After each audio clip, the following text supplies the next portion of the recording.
యాదాద్రి భువనగిరి జిల్లా యాదగిరిగుట్ట మున్సిపల్ కార్యాలయంలో ప్రభుత్వ విప్ ఆలేరు ఎమ్మెల్యే శ్రీ బేర్ల ఐలయ్య గారు ఆలేరు యాదగిరిగుట్ట మున్సిపాలిటీపై అధికారులతో రివ్యూ సమావేశం నిర్వహించారు. అనంతరం ఆ అంశాలను మీడియా సమావేశం ద్వారా తెలిపారు. యాదగిరిగుట్ట ఆలేరు మున్సిపాలిటీలలో గత ప్రభుత్వం వల్ల అభివృద్ధి ఏమీ జరగలేదన్నారు. యాదగిరిగుట్ట అభివృద్ధి జరిగిందని మాజీ మున్సిపల్ శాఖ మంత్రి కేటీఆర్ గొప్పలు చెప్పుకున్న మున్సిపల్ కోసం స్వంత భవనాలు లేవన్నారు. ఎలక్షన్స్ ముందు ఆలేరుకు 15 కోట్లు, యాదగిరిగుట్టకు 25 కోట్లను పేపర్ పైన అనుమతులు ఇచ్చి గాలికి వదిలేశారన్నారు. మంత్రి కోమటిరెడ్డి వెంకటరెడ్డి గారితో జరిగిన రివ్యూ సమావేశాల్లో యాదగిరిగుట్ట అభివృద్ధిపై పలు నిర్మాణాలు సమస్యలపై చర్చించామన్నారు. యాదగిరిగుట్టపైకి ఆటోలు వెళ్లేలా చర్యలు చేపడుతున్నామన్నారు. యాదగిరిగుట్ట ఆలేరు మున్సిపాలిటీలో నిధుల కొరత చాలా ఉందన్నారు. 2 మున్సిపాలిటీల్లో ప్రతి నెల 2వ తారీఖు జీతాలు చెల్లించేలా చర్యలు తీసుకుంటామన్నారు. 2 మున్సిపాలిటీల నిధుల మంజూరు కొరకు సీఎం రేవంత్ రెడ్డి గారి దృష్టికి తీసుకుని వెళ్లి నిధుల మంజూరుకి కృషి చేస్తామన్నారు. మున్సిపాలిటీలు అభివృద్ధి లక్ష్యంగా పనిచేస్తామని తెలిపారు. ఈ కార్యక్రమంలో మున్సిపల్ చైర్మన్ సుధా, హేమేందర్ గౌడ్, కౌన్సిలర్లు ముఖ్యర్ల మల్లేష్, మున్సిపల్ కమిషనర్లు అజయ్, చక్రపాణి, ఏఈలు శ్రీరామ్, నవీన్ తదితరులు పాల్గొన్నారు. 2 మున్సిపాలిటీలు ఆలేరు, యాదగిరిగుట్ట 2 మున్సిపాలిటీ మీద అభివృద్ధి కార్యక్రమాల మీద, గత ప్రభుత్వం చేసేటువంటి పనుల మీద, రేపు జరగబోయే కార్యక్రమం మీద రివ్యూ మీటింగ్ ఏర్పాటు జరిగింది. గౌరవ మున్సిపల్ చైర్మన్లు, కౌన్సిలర్లు, కమిషనర్లతోటి, సంబంధిత ఏఏలతోటి ఈరోజు సమావేశం ఏర్పాటు జరిగింది. తెలంగాణలో పేరుగాంచినటువంటి మొదటి తిరుపతిగా ఉన్నటువంటి యాదగిరిగుట్ట,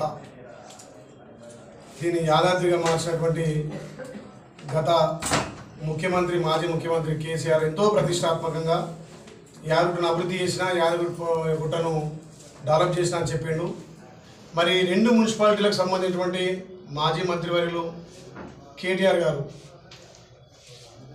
యాదగిరిగుట్టను, ఆలేరును మున్సిపాలిటీ చేసిన తర్వాత ఏ రకంగా వీటికి నిధులు ఇవ్వకుండా ఇక గుట్టకొచ్చే నిధులను కూడా పూర్తిగా రానివ్వకుండా ఇక్కడ యాదగిరిగుట్టలో వైటీడీ అని చెప్పి ఒకటి కొత్తగా సృష్టించి ఆ వైటీడీ ద్వారా యాదగిరిగుట్ట పట్టణం అభివృద్ధి చెందాలి. కానీ దాని ద్వారా పూర్తిగా కొండ కింద ఉన్నటువంటి పరిసర ప్రాంతాలు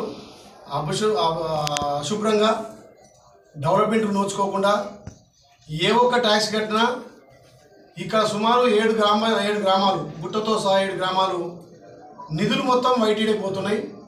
మరి ఇక్కడ గ్రామాలలో ముఖ్యంగా గుట్ట పట్టణంలో రాష్ట్ర నలుమూల నుంచి వచ్చే ప్రజలకు, భక్తులకు వసతులు కల్పిస్తున్నటువంటి ఈ పట్టణ మున్సిపాలిటీకి మాత్రం నిధులు లేక ఇలా పట్టణ అధ్వాన పరిస్థితిలో మారింది. తెలంగాణ ప్రభుత్వం, గత ప్రభుత్వం గొప్పగా చెప్పుకుంటుంది, మేము యాదాద్రిని అభివృద్ధి చేసినాం, ఆలేరు మున్సిపాలిటీని అభివృద్ధి చేసినాం, గుట్ట మున్సిపాలిటీ అని చెప్పి 2 మున్సిపల్ భవనాలు కడతామని చెప్పి ఇంతవరకు దాన్ని కూసేయలేదు. ఏదో ఎలక్షన్ ముందర ఆదరబాదర స్టోన్లు వేసారు, ఒక్క మున్సిపల్ భవనం లేదు. ఇలా మున్సిపాలిటీ ఏర్పాటు చేసి 5 సంవత్సరాలకు దగ్గర కావస్తుంది, కనీసం సొంత భవనాలు లేవు. అదే మాదిరిగా ఇక్కడ గుట్టకు స్థానికంగా వచ్చే భక్తులకు ఎన్నో విధాల వసతులు కల్పించి కొండ కింద మున్సిపల్ నుంచి సిబ్బంది కానీ, మున్సిపల్కి సంబంధించినటువంటి అధికారులే కానీ అన్ని వసతులు కల్పిస్తే ఇవాళ కొండపైన ఉన్నటువంటి ఆదాయాన్ని, గతంలో గ్రామ పంచాయతీ ఉన్నప్పుడు 30% వచ్చేది, మేము పెట్టిన ఖర్చు 30% ఇచ్చేది. ఇవాళ 2018 మున్సిపల్ ఏర్పడక ముందుకు 1,70,00,000 డ్యూ బకాయి పడ్డది. ఆ మాట నిలబెట్టుకోబోతున్నాం.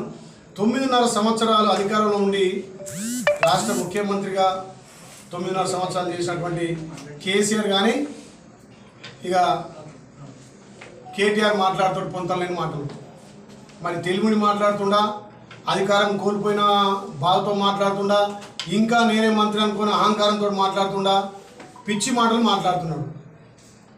విదేశాలకు ఒక మంత్రి హోదాలో పోయి 100 కోట్లు ఖర్చు పెట్టి ఆయన తెచ్చిన నిధులన్నీ మా రాష్ట్ర ముఖ్యమంత్రి రేవంత్ రెడ్డి మళ్ళా బకాయి పడ్డది.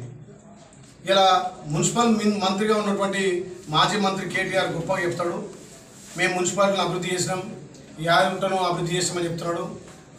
అక్కడ ప్రైవేట్ కార్పొరేషన్ TUFDI IDC ద్వారా పోయిన సంవత్సరం మున్సిపల్ ఆలేరులో కానీ ఇక్కడ గుట్టలో కానీ 20 కోట్లు అప్పు తీసుకున్నాడు. అంటే అప్పు ద్వారా ఈ ప్రాంతంలో అభివృద్ధి చేసిన గొప్ప చెప్పి ఎలక్షన్లు వచ్చాయని చెప్పి మొన్న ఎలక్షన్ ముందర మళ్ళీ ఒక 25 కోట్లు యారుటకు 15 కోట్లు ఆల్రెడీ అప్పు తీసుకున్నారు. దానికి జీవోలు కూడా ఈ రకంగా జీవోలు ఇచ్చి ఎలక్షన్ల ముందు ఆధారబాధారగా ప్రతి గల్లీలో ఫౌండేషన్ స్టోన్ వేయడం జరిగింది. మరి ఏ ఒక్క రూపాయి కూడా ప్రభుత్వం నుంచి కేటాయించకుండా కార్పొరేషన్స్ అప్పు తెచ్చి మళ్ళీ కార్పొరేషన్ అప్పు కూడా ఇక్కడ మున్సిపల్ నుంచే కట్టాల్సిన విధిగా వాళ్ళు జీవోలు తెచ్చారు. కాబట్టి గత ప్రభుత్వాలు పూర్తిగా యారుటను విస్మరించినాయి. ఏదో పేరుకే మేము కొండను అభివృద్ధి చేసామన్నారు. కొండ మీద కూడా వచ్చే భక్తులకు ఎలాంటి సౌకర్యాలు లేవు. దాని మీద మన రాష్ట్ర ఆర్ఎండ్బి మంత్రి, ఆటోగ్రాఫీ మంత్రి పెద్దలు కోమటిరెడ్డి వెంకరెడ్డి గారితో మొన్ననే రివ్యూ మీటింగ్ పెట్టినాం. రేపు కొండ మీద డార్మెంట్ రాడ్తో పాటు వచ్చే భక్తులకు అన్ని విధాల వసతులు కల్పిస్తామని చెప్పి మంత్రి గారు మాట ఇవ్వడం జరిగింది.